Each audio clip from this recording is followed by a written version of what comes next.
ሰላም ጤና ይስጥልን ክቡራን ተመልካቾቻችንና አድማጮቻችን ዘውዱ መንግስቴ ነኝ ከዚህ ከአገር እንግሊዝ። አሁን የዘውዱ ሾው አጫጭር ዜናዎችን አቀርብላችኋለሁ፣ አብራችሁን ቆዩ። በቅድሚያም እርሶቹን ነው። ዶክተር ደብረጽዮን ፕሬዝዳንት ሆነው ተመረጡ። በመቀሌም የቦምብ ፍንዳታ ደረሰ። የአማራ ፋኖ ብሔራዊ ንቅናቄ መግለጫ ሰጠ። በቴዲ አፍሮ ምክንያትም የታሳሪዎች ቁጥር ጨመረ። ጀነራሉም ጥብቅ ማስጠንቀቂያ ሰጡ። ሱዳንም ኢትዮጵያን ከሰሰች። አሁን ወደ ዝርዝሩ እንሄዳለን፣ አብራችሁን ቆዩ። 85ኛውን የአርበኞች ድል በዓል አስመልክቶ ከአማራ ፋኖ ብሔራዊ ንቅናቄ መግለጫ ተሰጠ። ሚያዝያ 27 1928 ዓ.ም የኢትዮጵያን የወረረው የጣሊያን ፋሽስታዊ አገዛዝ ከ5 ዓመታት ተጋድሎ በኋላ ነው በተመሳሳይ ቀን ተሸንፎ የመጣበት ዕለት በመሆኑ በሀገራችን የነጻነት ታሪክ ውስጥ ጉልህ ድርሻ ያለው ዕለት ነው ሲል በመግለጫው አሳውቋል። የአማራ ፋኖ ብሔራዊ ንቅናቄ በማስከተልም ይህ ዕለት ፋሽዝም የተሸነፈበት ብቻ ሳይሆን በተመሳሳይ ቀን የኢትዮጵያ ሉዓላዊነት የተረጋገጠበት ታሪካዊ ቀንም ነው። የአማራ ፋኖ ብሔራዊ ንቅናቄ ለመላው ኢትዮጵያን እንኳን ለአርበኞች ቀን አደረሳችሁ ይላል። የብልጽግና አገዛዝ የሀገሩን የፖሊሲ ሉዓላዊነት ከማከራየት አልፎ አየር ኃይሉንና መሰል ተቋማትን ለውጭ ኃይሎች መፈንጫ በማድረግ በአርበኞች መስዋዕትነት የተገኘውን የሀገር ነጻነት ለርካሽ ስልጣን ሲል አሳልፎ በመስጠቱ ሀገራችን ያልተነገረ ቅኝ ግዛት ውስጥ እንድትገባ አድርጓታል ሲል ገልጧል። የብልጽግና አረመኔ አገዛዝ ከአምስቱ የአርበኝነት ዘመን ጣሊያን ኢትዮጵያ ላይ ከፈጸመው ግብር በብዙ እጥፍ የራቁ የዘር ማጥፋትና ሰብአዊነት ላይ የሚፈጸሙ ወንጀሎችን በአማራው ሕዝብ ላይ እየፈጸሙ ነው ሲል ገልጧል። ይህ አባቶቻችን ታሪክ የወረሰው የሰራዊታችን የአማራ ሕዝብ ህልውና ለማስከበርና የኢትዮጵያን አንድነት ለማስጠበቅ ከዘመኑ ጥቁር ፋሽስቶች ጋር በመተናነቅ ላይ ይገኛል እያለው ይህ መግለጫ ዘር አጥፊውን አገዛዝ ለታገልን በማሸነፍ የተነጠቅነውን ሀገርን ማስመለስ ግባችን እንደመሆኑ መጠን ንቅናቄ አሁን ላይ ያደረገ ያለውን ትግል የቅርቡ አርበኞች ካደረጉ ነጻነት ተጋድሎ ጋር ተመሳሳይነት ያለውም ነው ብሏል። ጽናት አይበገርነት ና ቁርጠኝነት በሚጠይቀው ተጋድሎ ውስጥ በመስዋዕትነት ድል እያስመዘገበ ያለው ሰራዊታችን በአማራ ህዝብ ጠላቶች ላይ የጀመረውን የህልውና ትግል አጠናክሮ የሚቀጥል መሆኑን በዚህ አጋጣሚ እናረጋግጣለን። የባርነት ቀንበር የተሰበረበት የአርበኞች ቀን ስናከብር የአማራ ህዝብ የተጋረጠበትን ህልውና አደጋ ለማስወገድ የሚከፈለውን ማንኛውንም መስዋዕትነት በመክፈል ትግሉ በድል ለማጠናቀቅ ቃል በመግባት ጭምር ነው ሲል መግለጫውን ሰጥቷል። የአማራ ፋኖ ብሔራዊ ንቅናቄ ይህ በእንዲህ እንዳለም የአርበኞች ድል በዓል በአዲስ አበባም ተከብሯል። ፕሬዚዳንት ታዬ አጽቀሥላሴም 85ኛውን የአርበኞች ድል በዓል አስመልክተው ባስተላለፉት መልእክት የምናከብረው የድል እንጂ የነጻነት ቀንን አይደለም፣ ምክንያቱም ኢትዮጵያን ተንበርክካ አታውቅም ሲሉ ገልጸዋል። የአርበኞች ድል በዓል አባቶቻችን በፋሽስት ጣሊያን ወረራ ወቅት ምንም አይነት የውጭ እገዛ ሳይጠብቁ በራሳቸው መስዋዕትነት ሉዓላዊነታቸውን ያስጠበቁ ታሪካዊ አጋጣሚ መሆኑንም አስታውሰዋል። ድሉ የኢትዮጵያን ብቻ ሳይሆን የጥቁር ሕዝቦች ሁሉ የኩራት ምንጭ እንደሆነም በአጽንኦት ጠቁመዋል። ኢትዮጵያ በታሪኳ በከባድ ፈተናዎች ውስጥ ያለፈች ብርቱ ሀገር መሆኗንም ገልጠዋል። ትግራይ አደገኛ ምዕራፍ ውስጥ ትገኛለች ሲሉ ሌተናል ጀነራል ታደሰ ወረደ ተናገሩ። የትግራይ ጊዜያዊ አስተዳደር ፕሬዝዳንት ሌተናል ጀነራል ታደሰ ወረደ ክልሉ በታሪካዊና አደገኛ የለውጥ ምዕራፍ ላይ እንደሚገኝ ነው ያስጠነቀቁት። በሰላም በጦርነት አፋፍ ላይ መሆኗን የገለጹት ፕሬዝዳንቱ ለችግሩ መባባስ የአመራሩ እኔ ያልኩት ብቻ የሚል ጠባብ አስተሳሰብ ተጠያቂ መሆኑንም ጠቁመዋል። ችግሩ ለዓመታት ሁሉንም አሳታፊ የጋራ መግባባት፣ የተለየ ሀሳብ ማክበር እንደሚያስፈልግ ያሳስቡት ፕሬዝዳንቱ ህዝቡ በተለይም ወጣቶችና እናቶች የተሳሳተውን አመራር አካሄድ በመገንዘብ ለለውጥ እንዲረባረቡም ጥሪ አቅርበዋል። መጠቀምና የተለያየ ሀሳብን ማካፈል ማፈን ክልሉን ለሌላ ዙር ውድቀት እንደሚዳርግም ነው ያስጠነቀቁት ፕሬዝዳንቱ። ህወሓት ደብረጽዮን ገብረ ሚካኤልን የክልሉ ፕሬዝዳንት አድርጎ መረጠ። በትግራይ ክልል 2012 በፊት የነበረውን ዳግም ተሰባስቧል የተባለው ምክር ቤት የህወሓቱን ሊቀመንበር ደብረጽዮን ገብረ ሚካኤልን ፕሬዝዳንት አድርጎ መምረጡ ታወቀ። ምክር ቤቱ በተጨማሪም ኪሮስ ሀጎስን አፈጉባኤ፣ ምህረት በርሄን ደግሞ ምክትል አፈጉባኤ አድርጎ በመሾም ጉባኤውን እንዳጠናቀቀ አስታውቋል። ዶክተር ደብረጽዮን የጊዜያዊ አስተዳደሩ ፕሬዝዳንት ስልጣን ቃለ መሃላ በመፈጸም እንደተረከቡት ድርጅቱ አስታውቋል። በዕለቱም የፕሪቶሪያው ስምምነት አፈጻጸምን ገምግሞ ቀጣይ ስራ አቅጣጫዎችም ማጽደቁን ከስፍራው ያገኘናቸው መረጃዎች ያመላክታሉ። ይህ በእንዲህ እንዳለ በትላንትናው ዕለት በመቀሌ የቦምብ ፍንዳታ መድረሱ ታወቀ።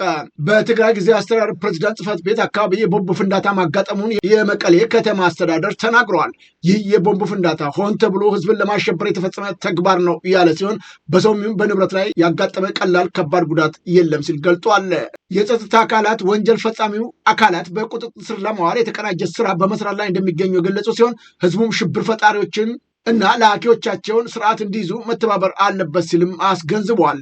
በዚህ ዓመት በመቀሌ ዩኒቨርሲቲ አዲ አቂ ካምፓስ የውጭ አጥር 2 ጊዜ የቦምብ ፍንዳታ ተከስቶ ተግባሩ የፈጸሙ ተጠርጣሪዎች በቁጥጥር ስር ለማዋል እየሰራ እንደሆነም በመግለጫው ያስታወቀው የከተማው የጸጥታ መዋቅር እስካሁን ድረስ ስለ ተጠርጣሪዎቹ መያዝም ሆነ አለመያዝ ለህዝቡ ይፋ ያደረገው መረጃ የለም። የነዳጅ ዋጋ ጭማሪ ህዝቡን እያማረረ መሆኑ ተነገረ። የነዳጅ ዋጋ ማስተካከያ ትክክለኛ ነው ሲሉ የነዳጅና ኢነርጂ ባለስልጣን ዋና ዳይሬክተር ደስታው መኳንንትም ገልጠዋል። ጉዳዩን አስመልክቶ ለኢትዮጵያ ነዳጅ አቅራቢ ድርጅት አዲስ አበባ በጻፈው ደብዳቤ ከሚያዝያ 26 2018 እስከ ምሽቱ 12 ሰዓት ጀምሮ በስራ ላይ የሚውል የነዳጅ ምርቶች የችርቻሮ መሸጫ ዋጋንም አሳውቋል። በዚሁም መሰረት ነጭ ናፍጣ 180 ከ46፣ ቤንዚል 167 ከ50፣ ኪሮሲን 320 ከ66፣ ቀላል ጥቁር ናፍጣ 170 ከ62፣ ከባድ ጥቁር ናፍጣ 167.37፣ የአውሮፕላን ነዳጅ 319.76 እንደሆነም ገልጧል። በእስር ላይ የሚገኙ ከአርቲስት ቴዎድሮስ ካሳሁን ወይም ቴዲ አፍሮ ጋር ቅርበት ያላቸው ሰዎች ቁጥር 7 መድረሱ ተሰማ። ዶቼቬሌ ያነጋገራቸው ከቴዲ አፍሮ ጋር ቅርብ ግንኙነት ያላቸው ስማቸው እንዳይጠቀስ የጠየቁ የመረጃ ምንጮች እንደገለጹት ከሆነ ከአርቲስቱ ጋር የቅርብ ጓደኞች አቶ ዩሱፍ ያስንና የአዲስ ሙዚቃ ስራዎች በዩቲዩብ መድረክ ማስታወቂያ እንድታጅብ አስፈላጊ ሂደቶችን ለማመቻቸት ጀምራ ከነበረው ወይዘሮ ማሌት ሰለሞን ወይም የትክክለኛ ስሟ ሀና ሰለሞን ሌላ 2 የቴዲ አፍሮ ስቱዲዮ ጠባቂዎች መታሰራቸውም ነው የተገለጸው። በተጨማሪም ከአርቲስቱ ድረገጽ ጋር የተያያዙ ስራዎችን የሚሰሩ የሙዚቃ ድግስ ወይም ኮንሰርት ላይ ተሳትፎ የነበራቸው ሌሎች 2 ሰዎችም በዚሁ ሰሞን መያዛቸው ታውቋል። የታሰሩት አዲስ አበባ ሲኤምሲ በሚባለው አካባቢ የሚገኝ የቴዲ አፍሮ ስቱዲዮ ጠባቂዎች ድርጊቱ በተፈጸመበት ዕለት ከሚያዝያ 15 ምሽት 3 ሰዓት ገደማ ስቱዲዮን በዘረፉት አካላት ድብደባ እንደደረሰባቸውም በድጋሚ አስረድተዋል። በዚህ ስፍራ ኤና ቢ ያሏቸው 2 ስቱዲዮች መኖራቸውንም አስረድተዋል። የተጠቀሱት አካላት በገመድ 5ኛ ፎቅ ወደሚገኘው የአርቲስቱ ስቱዲዮ ለመግባት ሞክረው ሳይሳካላቸው ሲቀር ነው በበር ለመግባት ሲሉ በመከልከላቸው ደብድበዋቸው ሰብረው በመግባት ከ2 ስቱዲዮች 2 ላፕቶፖች፣ 4 ስፒከሮች እንዲሁም የተለያዩ መሳሪያዎችን ወስደዋል ብለዋል። የተሰበሩ ነገሮችም አሉ። በአጠቃላይ ስቱዲዮ ከጥቅም ውጭ አድርገውት ወጥተዋል ነው የተባለው። ሆኖም በማህበራዊ መገናኛ ብዙሃን የሚዘዋወሩ ፎቶዎች እውነተኛ እንዳልሆኑም ተገልጿል። ከታሰሩት ውስጥ እስካሁን ፍርድ ቤት የቀረቡት 2 ማለትም አቶ ያሲንና ወይዘሮ ማሌት ወይም ወይዘሮ ሀና ብቻ እንደሆኑ የተናገሩት የመረጃ ምንጮቹ በእነሱ ላይም ፖሊስ የ14 ቀን የጊዜ ቀጠሮ እንደጠየቀባቸው ዶቼቬሌ አስረድተዋል። ኢትዮሪካ የተሰኘው በቅርቡ የወጣው የክብር ዶክተር አርቲስት ቴዎድሮስ ካሳሁን ቴዲ አፍሮ የሙዚቃ አልበም በዓለም አቀፍ ደረጃ ከፍተኛ እይታ እያገኘ መሆኑን መረጃዎች ያመላክታሉ። እስካሁን ዳስጣር የተሰኘው ስራው ብቻ ያገኘው እይታ ከ22 ሚሊዮን በላይ መድረሱ ታውቋል። ዓለም አቀፍ ሰልፉ ዛሬም መቀጠሉ ተገለጸ። የሲያትል ከተማም ለታላላቅ ተቃውሞች እየተዘጋጀሁ ነኝ ብሏል። በአማራ ሕዝብ ላይ የሚፈጸመው የዘር ማጥፋትና የይስሙላ ምርጫ የሚያወግዝበት ሰልፍም ተጠርቷል።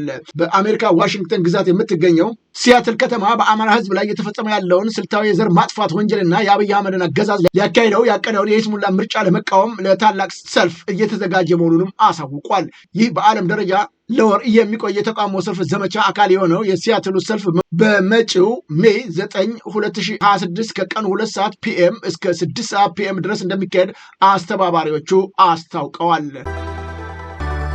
ይህ በእንዲህ እንዳለም የቤልጅየም መዲና ብራስልስም ለታላቅ ዓለም አቀፍ ሰልፍ እየተዘጋጀች መሆኑን አሳውቃለች። በአውሮፓ ህብረት መቀመጫ በሆነችው ብራስልስ በአማራ ህዝብ ላይ እየተፈጸመ ያለው ስልታዊ ዘር ማጥፋት ወንጀልና አገዛዙ ሊያካሄደው ያቀደውን ኢፍትሐዊ ምርጫ ለመቃወም ነው ታላቅ ሰልፍ መጥራቱ የታወቀው። ይህ በዓለም ዙሪያ ለወር የሚቆይ የተቃውሞ ሰልፍ ዘመቻ አካል የሆነው የብራስልሱ ሰልፍም በመጪው ሜይ 11 2026 ከቀኑ 13 ሰዓት ጀምሮ እንደሚካሄድ አስተባባሪዎቹ አስታውቀዋል። ይህ በብራስልስ የሚደረገው ሰልፍ ቀደም ሲል በስቶክሆልም ከተጀመረው ዓለም አቀፍ ንቅናቄ ጋር የተያያዘ ሲሆን በተለይም አገዛዙ በህዝብ ላይ በጦርነት እየከፈተ በሚያካሄደው የስሙላ ምርጫ ዓለም አቀፍ ተቀባይነት ለማግኘት የሚያደርገው ጥረት ለማክሸፍ የታለመ እንደሆነም ተገልጿል። የክብር ዶክተር አርቲስት ጥላሁን ገሰሰ መታሰቢያ ሐውልት ተመረቀ። በአዲስ አበባ ከተማ 6 ኪሎ የተገነባ የክብር ዶክተር አርቲስት ጥላሁን ገሰሰ መታሰቢያ ሐውልት መመረቁ ነው የታወቀው። በመርሃ ግብሩ ላይ የመንግስት የስራ ኃላፊዎች እንዲሁም አርቲስቶች መገኘታቸውንም ለማወቅ ችለናል። አሁን ወደ ውጭ ዜናዎች እናመራለን። ሱዳን። የሱዳን መንግስት ኢትዮጵያን ከሰሰ። ከባህር ዳር የተነሱ ድሮኖች ጥቃት ፈጽመውብኛል ሲል ነው የሱዳን መንግስት ኢትዮጵያን የከሰሰው። በትላንትናው ዕለት በሱዳን ዋና ከተማ ካርቱም ሰሜናዊ ክፍል በሚገኘው የሲግናል ኮርፖስ ጣቢያ እና በአምዱርማን የሚገኘው የአል ማርኪያት ማሰልጠኛ ጨምሮ በዋና ከተማ ዋና አውሮፕላን ማረፊያ የመኖሪያ መንደሮችና በርካታ ወታደራዊ ተቋማት ላይ ተከታታይ የድሮን ጥቃት መፈጸሙን ተከትሎ ነው ሱዳን ኢትዮጵያና የተባበሩት አረብ ኤሚሬቶችን የከሰሰችው። የውጭ ጉዳይ ሚኒስትር ሙሐዲን ሳሌምና የወታደራዊ ቃል አቀባይ ኢስሚን አብድ አልዋሃብ በሰጡት በጋራ ጋዜጣዊ መግለጫ ላይ በድርጊቱ የተሳተፉት ሰው አልባ አውሮፕላኖች ከኢትዮጵያ ባህር ዳር አየር ማረፊያ ለመውጣታቸው ማሳያና ማስረጃ እንዳላቸውም ተናግረዋል። በካርቱም አይሮፕላን ማረፊያ ላይ በደረሰው የቦምብ ጥቃት የተባበሩት አረብ ኤሚሬትስና ኢትዮጵያ ተሳትፎ ማድረጋቸውን በይፋ እናስታውቃለን ሲሉ ነው የሀገሪቱ የመንግስት የዜና ወኪል በሰጡት መግለጫ ያስታወቁት። መንግስት በመረጠው ጊዜና ቦታ ምላሽ የመስጠት መብቱ የተጠበቀ መሆኑንም አክለው ተናግረዋል። ይህ በእንዲህ እንዳለም ኢትዮጵያ በሱዳን መንግስት የተሰነዘረባትን መሰረተ ክስ ውድቅ ማድረጓም የውጭ ጉዳይ ሚኒስትር ባወጣው መግለጫም አሳውቋል። ሚኒስትሩ የሱዳን ወታደራዊ ኃይልና የሱዳን የውጭ ጉዳይ ሚኒስትር በጋራ ኢትዮጵያ ላይ ያቀረቡት ክስ መሰረተ ቢስ ነው ሲልም አጣጥሎታል። ይሁን እንጂ በርካታ ዓለም አቀፍ መገናኛዎች ጭምር ሳይቀሩ ኢትዮጵያ ከአረብ ኤሚሬት ጋር በመቀናጀት በሱዳን ላይ እየፈጸመችው ያለው የወታደራዊ እገዛ መቆም እንዳለበትና የሌላን አገር ሉዓላዊነት መጣስ እንደሆነም ይቆጠራል ሲሉ መዘገባቸው የሚዘነጋ አይደለም። ኢራን በተባበሩት የአረብ ኤሚሬት እና በሆርሙዝ ጥቃት ፈጸመች።